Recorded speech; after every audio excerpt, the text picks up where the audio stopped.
and welcome to another edition of The One Team We Agree On. I'm Jillian. And I'm Kyle. Wow, it's CCL fever. It is CCL fever, and on today's show, we are going to discuss the first leg of the CCL versus LAFC. And then we're going to talk about a busy time for the Union. I mean, they just had the round of 32 draw for the U.S. Open Cup, and so we'll talk about that. And little pet talk that St. Louis and Purina have announced that they're doing pet suites, so we're going to discuss our thoughts on that. And we're going to look ahead to a very busy month, potentially, for the Philadelphia Union. It's going to be a busy month for us. It is going to be a busy month. I think every single one of the games. Except for LA this week. Except for, well, yeah. And Minnesota. Yeah. Yeah. But other than that, we'll be pretty much all the league games we're going to be going to this year. Even month. Colorado. Yep. Excited for that one. So, but before we get started, what are you wearing today? I'm wearing my Fight for Philly shirt that I got last year. I think that's very appropriate, given the match is coming up on Tuesday. Exactly. That was what I was going for. Excellent. And I am wearing a harken back to 2010. I'm wearing the original Philadelphia Union kit. So thought I'd bust this out. This is one of the ones I've had for a while. I've never really worn on the show. But before we get started, let's make sure you're following us on social media. We'd love to interact. In fact, we have one question and another question in the show that we kind of already had that somebody had asked. But you can follow us. That's where we're probably the most involved on Twitter, and that's at TOTWAG. And then you can follow us on Facebook and Instagram on the One Team We Agree On. That's all one word. And then finally, you can follow us on YouTube, and then also on Spotify, Google, and Apple Podcasts. And we've been seeing some increase on Apple and Google as well. So thank you guys for subscribing. And if you had not subscribed yet, please do. If nothing else, leave a comment. We'd love to know your thoughts on the show, or even just Union thoughts in general. We love interacting with you guys. Absolutely. So let's go ahead and get started with the first leg of CCL. This was past Wednesday. Mother Nature, once again, was not the greatest, but it wasn't. Well, it wasn't as bad as the Toronto game when it was raining the entire time. No, it was cool though. Yeah, I mean, there was a little bit of rain, but not too much. No, not much at all. And I mean, it was not freezing. No. I mean, although I probably could use a jacket. I mean, I had. Well, you didn't plan that out. I wore a jacket. I wore the reversible jacket. Wow, calling me already. I am calling it. Plus, your head's probably a little bit colder. It's growing back. It is slowly. Anyway, no. All right, sidetrack there. Anyway, so So tailgate, I actually was really happy, even though it was an unofficial Suns Band tailgate. Good crowd. It was a real good turnout. I mean, a late game on a Wednesday, and it's, school night for, people. And for me being a teacher, I mean, we're in the middle of state testing, which sucks enough, but then to have to get up early. But, it was really good to see such a good turnout. It really was. And, we were hanging out with Todd and Shelby. Our buddy Ed showed up later. And then Mikey Barrera was there. And everybody just was kind of hanging out and having a good time. Yeah, it was a real good time, and we actually had an organized march in for the first time, really, that we've done that on a non-league game. It was. And just seeing everybody there, really good. Just marching. Crowd was really into it. When we walked in the stadium, I was surprised the crowd already, because occasionally when we were walking to our seats, there was really, really good just energy. We did see some LAFC fans. I think Jared told us there was only 17 there, but I swear I saw more than that. But I think they were all. See many. I swear and this is the other thing. There was a lot of fans there. I saw a lot of Mexican national team jerseys, so there was a lot of Vela fans there. Which, I mean, you would expect. Mm-hmm. But I thought it was a very much almost felt like a regular season game for a 9 o'clock Wednesday night, which is outstanding. Yeah. You love to see that. Well, So, you think given the past of the teams and the importance of this game, that definitely helped. oh, You 100%. know, it's the big matchup with LAFC and unfinished business since the cup. Correct. So that was big. I think if it was any other MLS team, we probably would have seen just So maybe you're a little saying bit if it less. was the Vancouver Whitecaps, they probably wouldn't have seen a bigger draw. Right. I mean, we that's still fair. get a good draw. I think we still get a good draw, but what's at stake and the history of these two teams, I think that Correct. definitely contributed to it being a better turnout. And, you know, it did not disappoint. Yeah, no, I think you're right on that. I mean, my biggest concern was what was the 9 o'clock Wednesday draw going to be like? You know, it can be tough for especially people working 4 a.m. But Right. I mean, that's really positive to see, and I hope that continues. As hopefully we either move on or for future tournaments, you know, that we have like the U.S. Open Cup. I would that's very positive to see. So real quick, I wanted to dive into the shop. So we went in the shop and I had seen the Union post that they were having the CCL patches, and I was looking for one, but we couldn't find any. But there was some new gear. There was. And you and I were kind of looking at it. And the thing that stuck out to me is they have another baseball jersey, which I'm really excited about. It's a black and white one, and just has a little patch here on the front, on right on the crest, and then it has on the back it says Philadelphia. It looks really nice, and it was only like $65. So I'm like, you know, maybe next game. You could wear that to the Phillies game since I can't get you to wear a Phillies shirt. Again, this is the one team we agree on. But yes, It would be funny if sometime we started. By the way, actually, there's another team we agree on. That'd be funny if I actually got you to buy into the fandom. Anyway, but let's talk about the t-shirt that looks like it looks like AC/DC. It looks like a 1980s, like you would go to a tour, and I think that's what they were going for. Obviously, they're going for a tour shirt, and with the like, lightning bolt, and it's supposed to look like AC/DC. It's yeah, and it has like a nice bag. It's like a tour shirt. I actually dug it, and I'm like looking at it, going, "Huh, that's a really cool shirt. I might buy that." Yeah, I love it. It has like gold lettering. You know, it's shiny. It looks great. It's got the distressed kind of look to it. It looks like a concert tour shirt for a Mel show. But it's a t-shirt. And it's $85. It's $85 in the store. I think it was $79.99 online, but still an $80 t-shirt.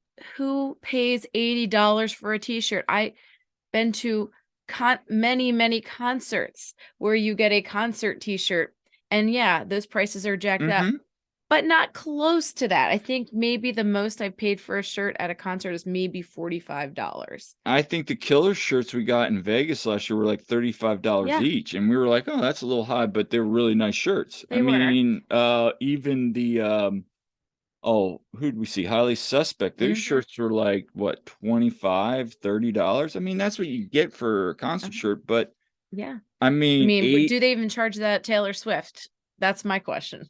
That is a good question. That's a question for so my sisters. if anybody's been to a Taylor Swift concert as of late, or any concert, and there's been outrageous t-shirt, drop us in the comments. We would love to know that. Yeah.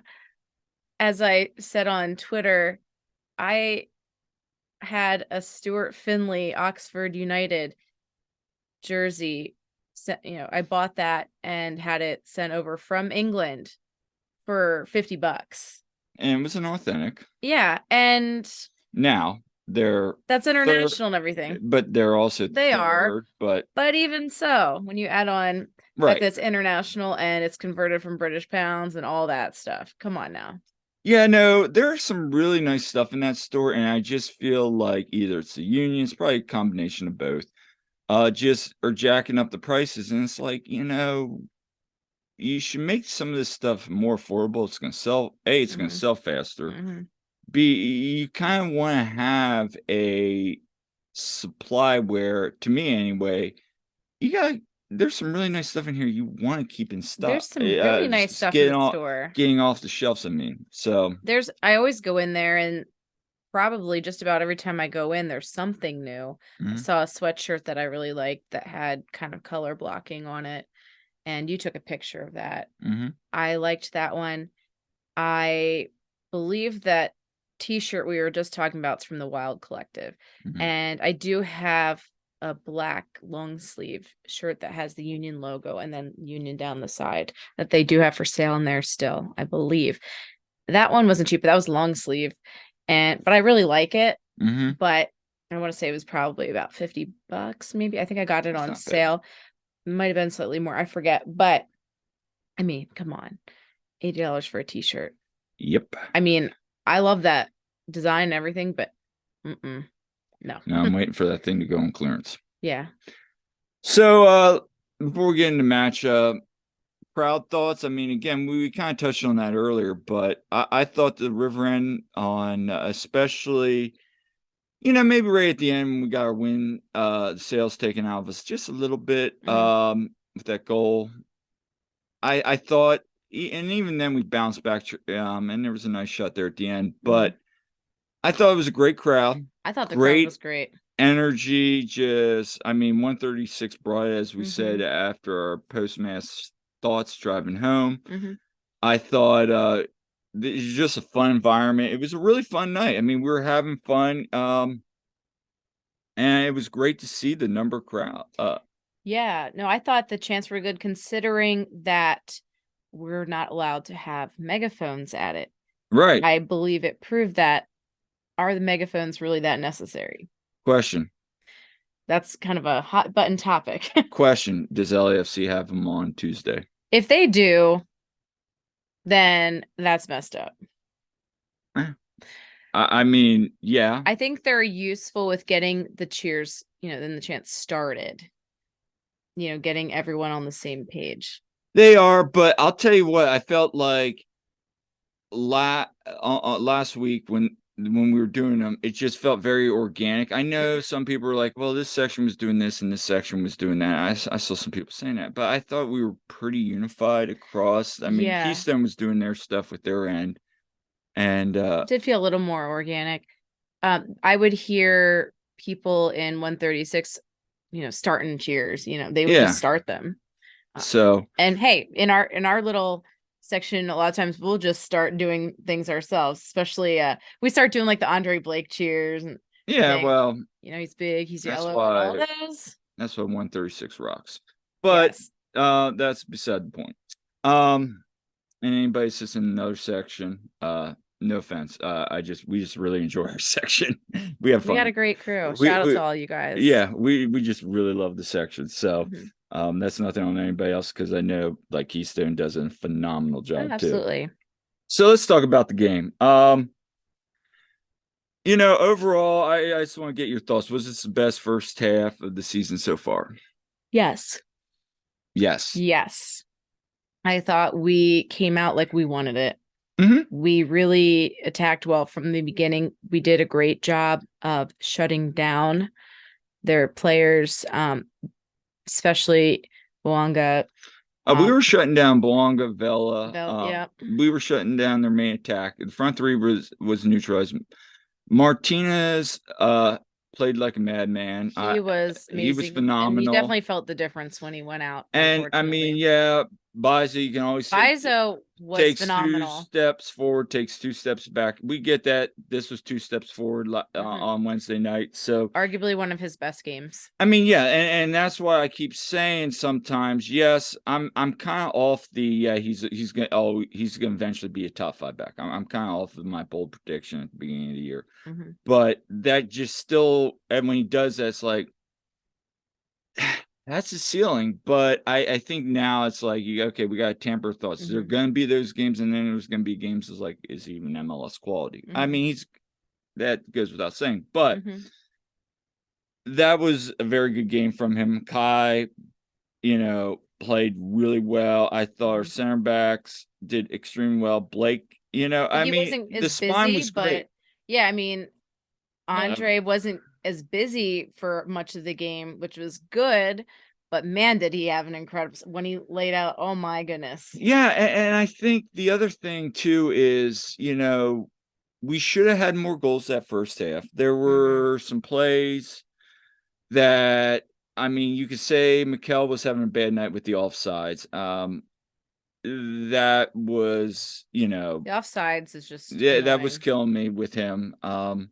He does need to get better, and I still think it's not like he's sitting there not paying attention. I think sometimes it's just we hold up the ball a little too long, and he's already anticipating that run. Granted, there was 1 or 2 runs where I was watching him going, "Oh, that was a bad one," but I think that's kind of his thing. He's that over the top. We're gonna make a run on the goal and try to hit it in the net.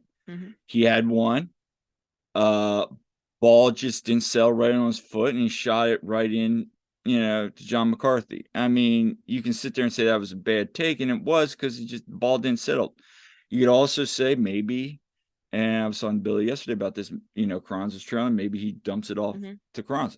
I mean, those are all things. The thing I'm seeing is that didn't happen. I mean, LAFC in the cup was shutting him down. He wasn't even making runs. Yeah. And now he had some opportunities last night. So that's a good thing that he's at least identifying some things. But yeah, the offsides was less than ideal. And there was a couple other calls where, we had that one goal called off for all sides. So I still think it's just them kind of getting into rhythm, but I also think defenses know how we are going to score. So they're pushing up a little bit and drawing us off sides because they know we like to sneak back in and get that ball. Yeah. I mean, unfortunately, I think we've been figured out a little bit, but we have. And that's going to happen.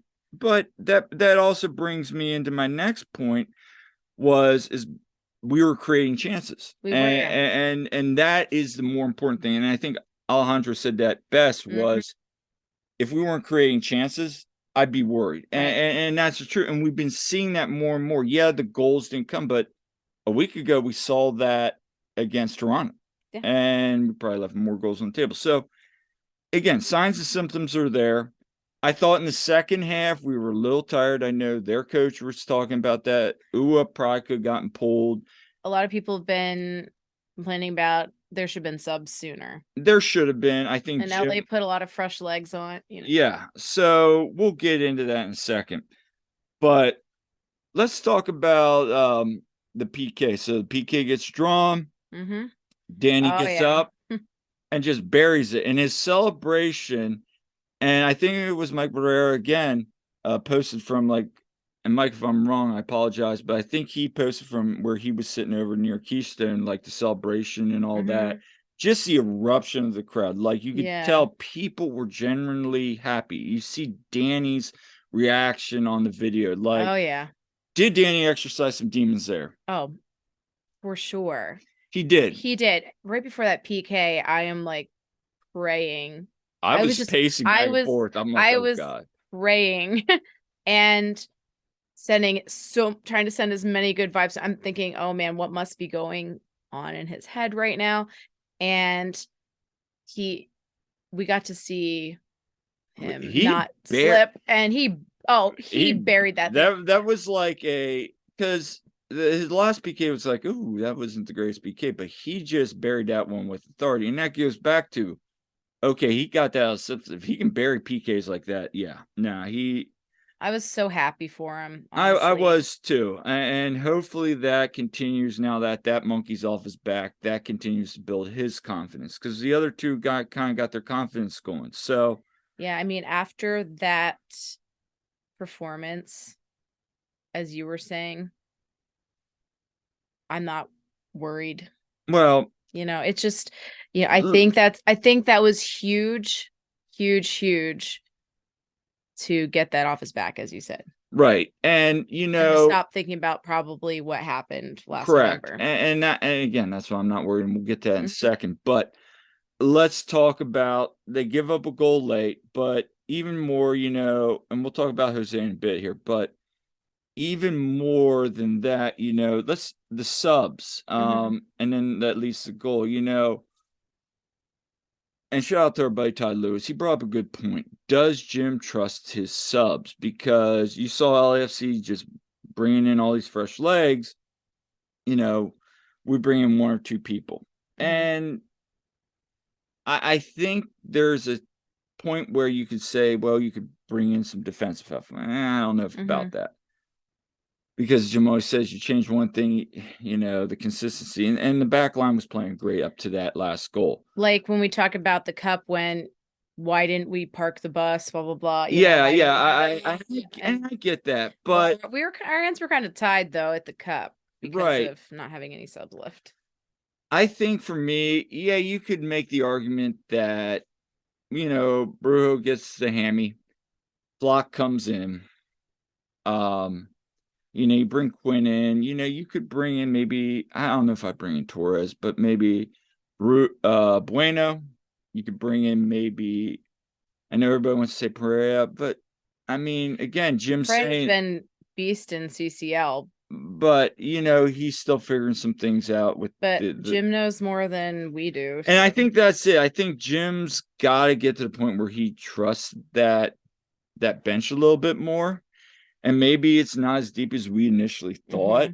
But I also think Jim sometimes also is, and rightfully so, can be very conservative when it comes to trusting his players. We saw that with El Seno at one time when he wanted to bring in El Seno during that Red Bulls Glesnes game, and Noonan was like, no, no, no, no, we're gonna bring in this guy, and so those kind of things, I mean, it's a coach's thing. I mean, is it a flaw? Maybe so, but every coach has their knacks and not knacks, and a lot can be said for that. I do think we need to bring in more subs.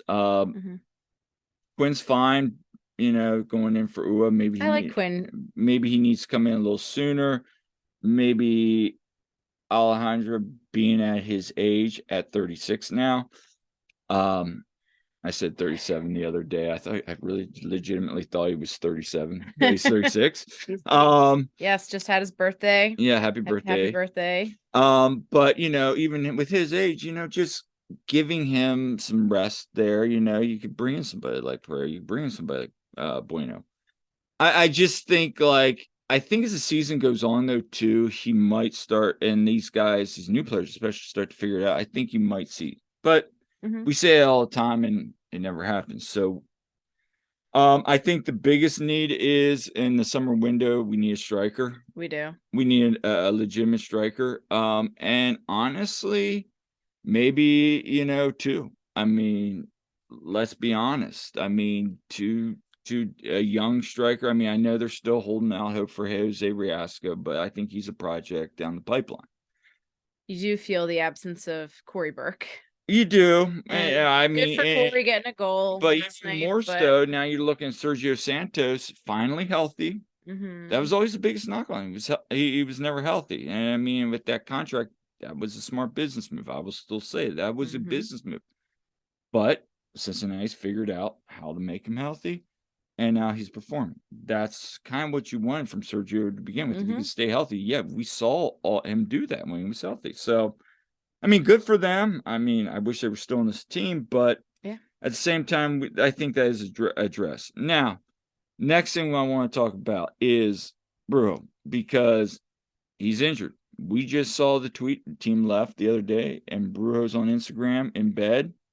Yeah, he's got a knee brace, he's got like a leg brace on. I mean, yeah, he's just resting. Resting, and so that, during the game he was hobbling around, and we saw him go and talk to Jim, and then he came back out and kept playing. And from what we've heard, it sounds like Jose wanted to keep playing, which doesn't surprise me. That's why I love him. Yeah, he wants to play and he wants to be out there and giving his all, and we love him for that. Did he further injure himself being out there? Probably. And now probably paying for that a little bit. And gosh, I mean, we haven't heard any official statement or anything, but it does, No. does not look good for Jim's going live. what the heck with this week. I mean, first we got Embiid probably not going to be in the game with the Sixers on Monday, and now Brujo and So no, I think if Brewer gets subbed off, maybe he's available, but he wants to play, and this year has been weird with the hammies. I know some people said one of the sports science people left. Is that a question? It can be, having been in college athletics, when you lose a trainer or a head person and all these injuries start to come up. There's usually a reason why that is. I'm not saying Eagles had so many injuries and I'm they not had saying turnover. Yeah, I'm not saying that's 100% definitive, but then you start to ask questions because usually something, as I found when you talk to the training staff, that there's something maybe that guy was very knowledgeable on, maybe he was keeping hamstrings and healthy, that they're missing, and hopefully they can get that addressed because it does seem like a lot. But injuries do happen. I mean, we were fortunate last year. This year, I think that's part of it. We were so fortunate last year to have I do too. very I few think issues. So now that we're getting some guys that are injured, it's like, we I think know how to handle this. as Kincaid says, two things can be true. And I think that's the perfect storm. Two things are true here. And maybe they need to address some certain things on their training side. And maybe, we're very fortunate. So I'm just saying, watch it just be like a head game and Brujo shows up on. I mean, yes. I don't think that's gonna happen, but wouldn't it be great? Amazing. Someone posted on social media that wrestling, the wrestling. You would know more about than I would. Oh, the one where the guy's like in a wheelchair and then he just like throws it off and he hops. Yeah, with Kevin Nash, that was a great moment. Yeah. That was one of my favorite moments of wrestling. That'd be Brujo. I thought that was great. Whoever posted that, and I forget who it was, and I'm sorry, and I don't know anything about wrestling, anything beyond what I've watched with you, but I thought that would be great if that was what happened. So before we talk about the goal that tied it up, what would you do if you were Jim on Tuesday? Would you, because probably all signs are going to be they're going to play Flock at the 6. Now, Flock has said he's not a fan of it. He prefers to play 2 6s. But Jim has said, hey, he's showing confidence, yada, yada, yada. I don't know if I want somebody that's showing confidence going into a massive match like this that's already said, I'm not comfortable yet. Is he getting, and we've already seen twice when he's a lone 6, they struggle defensively. So do you play Flock, or do you maybe go with Perea, who has time now? He hasn't played, hardly at all, or even somebody like Bueno. I mean, and Bueno's a different type of player than Jose. I'd probably go with Perea. I mean, that's fair. You could even do 2 6s. You could mix up the lineup. Jim's probably not going to do it. He's probably going to go to the diamond again. My gut is I would like to see something maybe a little different. We need to throw off LA some way. But then again, but also don't.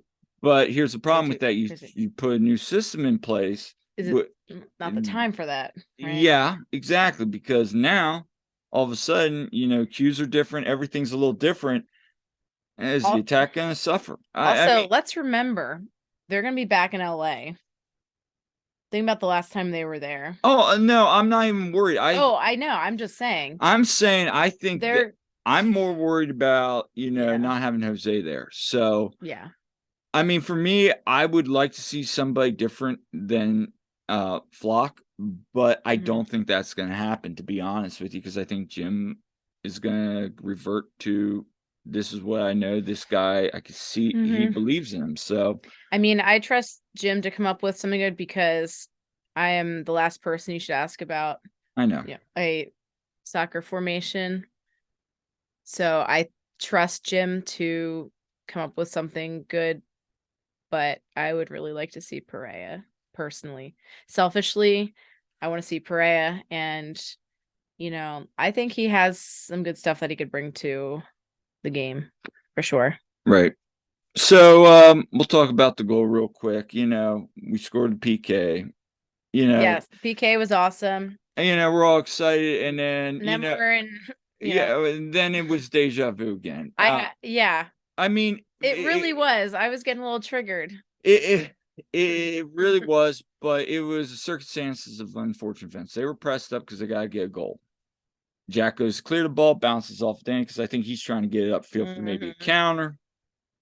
And then it's a comedy of errors. We're caught off guard. Ball goes in, and there's nothing we can do. I mean, it was a very unfortunate goal that you get good luck sometimes and you get bad luck sometimes. I mean, that's my whole take on it. We had good luck with that own goal. The previous Was game. it a defensive collapse? Sure, but at the same time, I think it was just a comedy of errors, as they like to say. And also, so this was brought up. We've had, I think it's like 4 blown leads against their last couple games. All we do is like draw, but they're all blown leads. For me, is that concerning? I just think it's 2 good teams. It is. Just going against each other that respond, because we saw LA responded. Yeah, and that's what they're going to do. And that's one of the reasons I bring up hope. Yes, we might not have Martinez on Tuesday, but we got players there. Next man up, guys. Exactly. And so that brings me to my final point. Are you worried moving forward the rest of the season? No, I saw the grit and tenacity that we are accustomed to seeing. Exactly. That when we're watching the game on Wednesday, that was the Union that we know and love. That's what we expect from them. They played a hell of a game. They really did. Yeah, I'm not worried anymore. I does that mean like this week or next week, we're gonna go out and shock the world? No, it doesn't. What it means is we're seeing enough consistency in the last 4 games that maybe the defense needs to get a little tightened, but other than that, no, I'm not worried for the remainder of the season. I think if anytime we get hot, but I just think, right now, teams have learned to play us. We're starting to adapt. So I'm really not worried in the long run. That doesn't mean we're not, we're going to win cups and we're going to do what we did last year. Nope. What it means is this is a solid team. They're in a good place. Yeah, and I think I said that on Facebook. Yeah, there's things we need to address. Defensive consistency for 90 minutes. Offense still needs to get on that clicking base we saw late in the year last year. There are certain things, but the overall picture now, there's a couple games I'd like to go back now with the way the team's playing now. And get those results now, because I think it's a different game. Montreal, Sporting Kansas City. But at the end of the day, doesn't mean there's not going to be a game where it's going to be like, what was that? It doesn't mean anything. I'm just not worried in this team anymore. No, the fact is we just drew against a team that is very good and very red hot. I mean, and undefeated. Tom Berger said best. Like, when he was watching that game, he goes, this is the reason this is rated one of the best MLS Cup games of all time. Mm-hmm. These are 2 of the flagship team. Basically, not to quote him personally, but he basically said that. So, I mean, it's going to be a fun match. Win or lose. I mean, the good news is we could draw if we get 2 goals or more. We move on in away goals. So we scored 3 goals there last November. And we've scored more than 2. Last year we had 3 goals. Then we had 2 goals earlier in the season, and the year before COVID we had 3 goals there. So we scored goals. We can score there. So we'll see. We'll see. I'm sure the atmosphere is going to be bonkers. And how about some LA fans being like, "Oh, you guys copied us," in the tifo. By the way, I thought our tifo looked great. Shout out to Bros, man. That was really good. I had Dev Kyle explain to me who that was, because I don't know Dragon Ball Z, but yeah.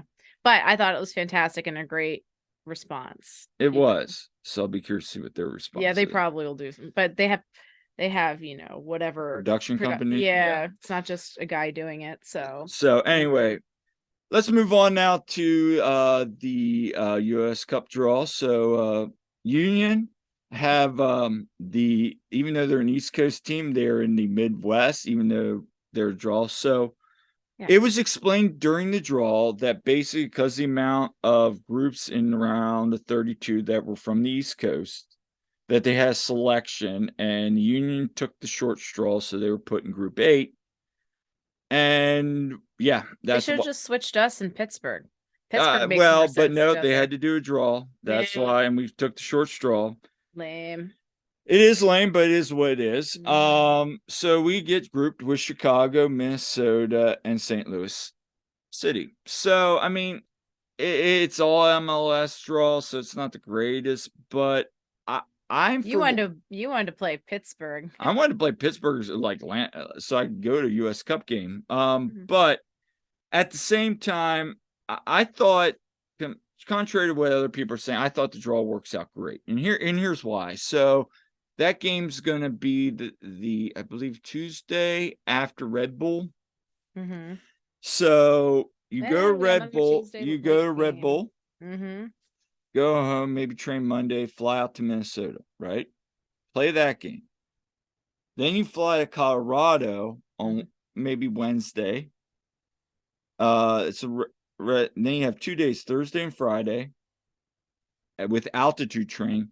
Play the game and then fly back home. Mhm.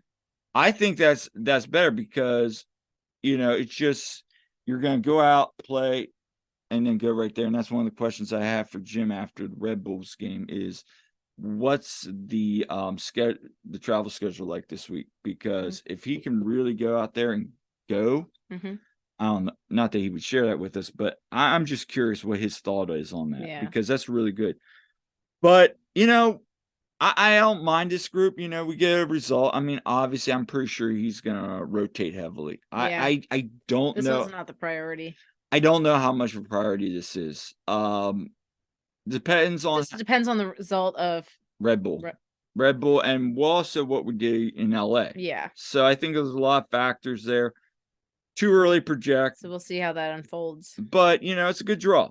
And Minnesota struggled against Detroit. Now they got, I think, 3 goals late, but they were down 1-0.5 against Detroit City. Now, so we'll see what their lineup looks like. But sticking with that kind of group, St. Louis announced that they are doing a pet suite for owners and pets, which It I makes sense. Their sponsors by Purina. Purina, and We use Purina stuff for our so as soon as cats. that Purina sponsorship goes, I'm pretty sure maybe those pet suites stay. We'll see how popular they are, but it's for just dogs only, which I get because Well, yeah. Do you think a cat would enjoy coming and chilling there? I don't think so. no cat would be As you know, terrified. we have 3 cats and They don't. they would be terrified. But I was watching on the wraparound last night. Like Yeah. they showed them when they were celebrating, and the one dog they showed was like this. Like you could tell he was like, "What is going on there?" These cat yeah, I mean, the dogs, they get scared of fireworks and stuff. How do you think they're gonna feel about that? Yeah. So I don't know, but apparently they brought in a doctor to make sure everything is legit. Like a vet. Well, no, they said they brought in some doctor, I guess a Oh, veteran, so okay. probably a vet, Mhm. probably sponsored by Purina, probably brought in one of their people, and oh yeah, this is a great idea. I think Rich Ransom, shout out to you. You said like it's gonna take 1 or 2 games, and they're gonna say, "Oh, we need to move that up to like a VIP suite or something like Mhm. that." I mean, again, in theory, it's cool. Hopefully, it works out. But Yeah. those noise levels for those pets, that's gotta be As I terrifying. said, baseball games are more conducive to that, I would say. Get like Well, a it's not a baseball games, but I mean, it's it's kind of fun to do those bark in the park things as a knockoff thing once in a while. Doing yeah. that all the time? Okay. But I'll be interested to see how that goes, like what the reviews are and all mhm, that. So nonetheless, it's kind of cool to it play. is. I mean, it's cool, but at the same time, it's like, okay, I don't know. All right, so I think it would be better if I don't know if they already do something like this, how we have on the plaza adopt the bulldogs. I mean, I hope they do I'm sure they do. things that are supportive of shelters and stuff like that. That's what I think would be best. Yeah. Mhm. So moving on, let's just talk real quick. We got CCL, we got Red Bulls on Saturday, US Cup, DC, New England, NYCFC, and then Charlotte, all coming up in May. Lots of home games, lots of opportunity to move up the league standings. Now we don't know what's going to go on. Hopefully we advance in CCL. Maybe we advance in Open Cup. A lot of action this month. Yes. I'm excited because of the amount of games that we have at home. And two very tough but drawable or maybe even surprisable win games on the road. What are your thoughts? I mean, there's going to be a lot of traveling for us, so we're going to have a lot of content to be sharing with you guys. But if anyone else is going to the Phillies game on the Friday night out in Colorado, let us know, because we're planning to go to that as well. But I'm looking forward. I think this is a month that we can make a move, depending on if we're still in CCL. What goes on with US Open Cup. I think this is a month we can make a move. I'm excited for it.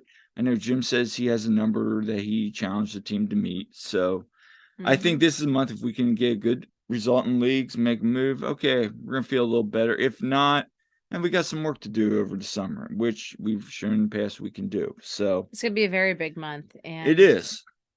And hopefully it's let's a keep the momentum going from that game against LA, because we saw a lot of good stuff. So final question of the day, we did get one from Todd Lewis. And Todd wants to know, Jillian, and this is particularly for you. Of course. Who has the best strip on the Union? Yes, I have thoughts. So I definitely, well, should I start with who I think has, because I have definitely some that I think they're some of the top ones. Who is my hands down best drip? Andre Blake. All right. Andre Blake. And also 1B, I would say, Jim Curtin. Let's be real. Jim, he has good style and he always has great shoes. But honestly, I think Andre Blake could be dressed in a trash bag and he'd still look amazing. Right. Andre, he could wear anything and he looks great. And I think part of it is he's got a great smile though. He looks good. I mean, he's an attractive guy. But he always looks very polished. Yes. He looks good. And I would say up there as well would be actually, I think Choo Choo always looks. Choo Choo's got good drip. Have you ever noticed though? He always when they have the arrivals and different stuff, and I follow him on Instagram. Choo Choo has some style. Also, don't sleep on Gazdag. That was what Gazdag. Do you know the other one? He always dresses very professionally, or he always dresses very nice. Is Glesnes. He always has a nice. Sometimes he'll have a nice button down shirt. My other one is Bizo. Oh no! Yes, Kyle. Oh, you talking about that drip he had the other day? Oh, okay, but also, do you remember? I mean, even when we saw him, and he came out of the tunnel, and we were just under the tunnel hanging out there during the game when he was leaving because he wasn't playing. Dude was dressed nice though. He was in that all black getup we saw him in with the jacket and everything, and he looked good. But Gazdag always looks good, I think. Jose always has nice drip. Jose always looks good. I mean, a lot of the guys do have some nice style. Jack McGlynn, Matt Real, they always look pretty good. But I say hands down, Andre Blake. I think for me, it's just Jim.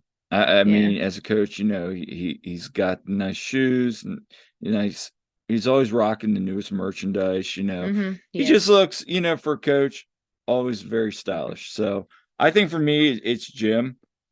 But no, I could see Andre Blake. I'm not sold on Bizo. I'm always what is up with that? And I get it. No, I'm just saying. But there are he's people got the confidence though. He rock some. He rocks some good stuff. He does. He just rocks wild stuff. It's oh wow, all right, dude. I mean, good for him. He does. And then, Ale always looks good. Just nice, clean cut. Same goes for Julian Carranza. I mean, guy looks good in anything really. And the other ones, yeah, they always look just nice and clean cut and everything. But yeah, Andre, 100% all day, every day.